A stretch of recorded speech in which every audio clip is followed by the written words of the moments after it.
A man is fired from the top job at his own company, publicly, after a big bet he had championed blows up in his face.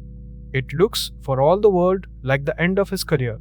Instead, the strange little restriction they place on him on the way out becomes the exact blueprint for a company that now manages around $10 trillion and that quietly dragged the cost of investing for hundreds of millions of ordinary people all the way towards zero. This is the story of Vanguard. Here is the pattern worth learning. Call it the zero margin moat. Most companies build a nice fat wall of profit and then spend their lives defending it from rivals who attack it. But if you make your own customers into your owners, so that the company runs purely at cost with no profit left over for anyone else to undercut, then you have built a defense that a competitor simply cannot copy, not unless they are willing to fire their own shareholders first. So travel back to 1974. Our man ran a respected investment firm. Years earlier, he had championed a merger, chasing the hot, high-flying funds that everyone wanted in that era. Then the market crashed hard, those funds collapsed, and the board did the brutal thing. They fired him from the very company that he himself had been leading. But here is the strange twist in the tale. He was still, somehow, answerable to the independent directors of the mutual funds themselves, and they agreed to let him keep a role, but a tightly caged one.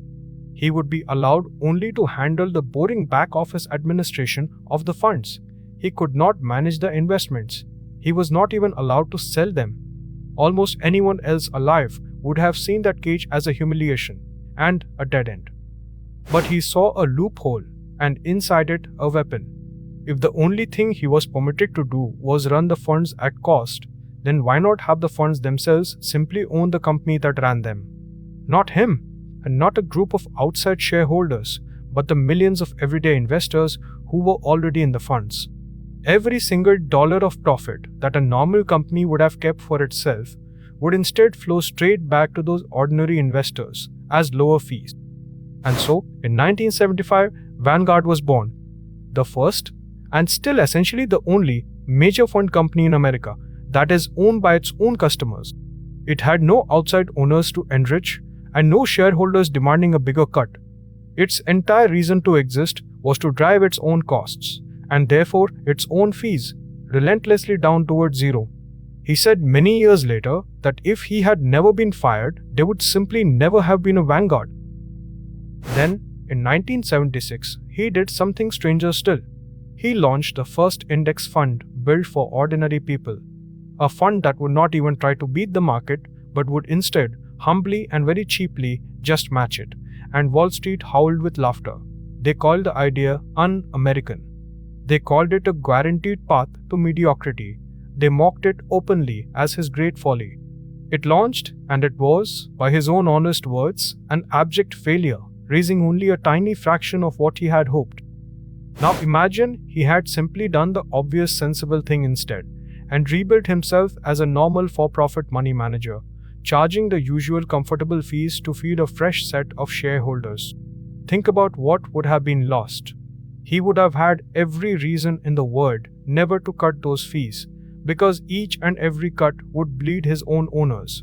There would be no relentless cost machine, and no downward pressure, slowly dragging the entire industry's fees toward the floor. The index fund might still have appeared, but it would never have raced toward free, and tens of billions of dollars every single year would have quietly stayed in the manager's pockets instead of the savers. But that at cost structure did exactly what it had been built to do. Lower fees quietly pulled in more money. More money brought greater scale, and greater scale drove costs and fees lower still. A slow, patient, and utterly unstoppable flywheel that no ordinary rival could ever match, because matching it meant giving up their own profit entirely. The thing that had looked like a punishment had quietly become an unbeatable moat. Today, Vanguard manages around $10 trillion for something like 50 million people. Through its funds, it is one of the largest shareholders in very nearly every big company that you could name. And simply because it exists, the everyday act of investing for hundreds of millions of ordinary savers now costs a tiny fraction of what it once did. And that difference, compounded over an entire working lifetime, can be the difference between a comfortable retirement and a frightened one. Look back at the shape of the whole thing. A public humiliation. A cage that by all rights should have quietly ended him. And then, instead, the choice to turn that exact restriction into a structure so simple and so honest that no competitor on earth could ever copy it, because copying it would mean agreeing to work for free. The punishment was never the end of his story. It turned out to be the entire design. So here is the lesson worth keeping. Sometimes the most powerful advantage of all is not a bigger margin, but no margin at all. Aligning yourself so completely and so honestly with the people you serve that no rival can ever squeeze between you. So ask yourself honestly, is there a place in your world where you could win? Not by charging more, but by giving away the very thing that all of your competitors are still fighting so hard to protect?